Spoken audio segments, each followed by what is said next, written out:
শহীদ president Ziaur Rahman বাংলাদেশের কৃষি নির্ভরশীল মানুষকে সহায়তার জন্য কৃষিকে প্রাধান্য দিয়ে বাংলাদেশের প্রত্যেকটি এলাকায় এই খাল খনন কর্মসূচি ঘোষণা করেছিলেন এবং তা বাস্তবায়ন করেছিলেন।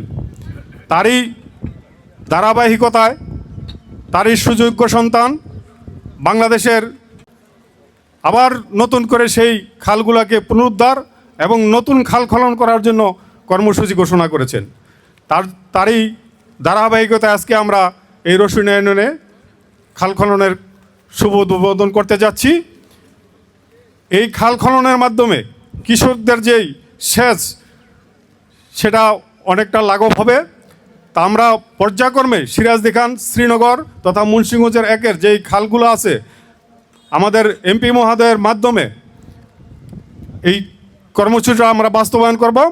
তার জন্য আপনারা এখানে যারা আমার নেতাকর্মী আছেন, অত্র এলাকার গণ্যমান্য ব্যক্তিবর্গ সহ এলাকাবাসীর সার্বিক সহযোগিতা লাগবে। আমরা যেন আমাদের এমপি মহোদয়কে সেই সার্বিক সহযোগিতা সবসময় করি এবং তার পাশে থাকি।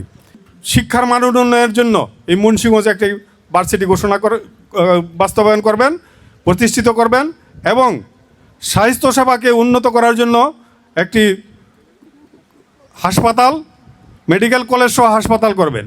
সেগুলো আপনারা জানেন যে আমাদের এমপি মহোদয় সংসদে উত্থাপন করেছেন এবং আমার সৌভাগ্য হয়েছিল যেদিনই আমাদের এমপি মহোদয়ের বড় মেয়ে আজিজা আবদুল্লাহর বিবাহ অনুষ্ঠানে সেখানে প্রধানমন্ত্রী এসেছিলেন।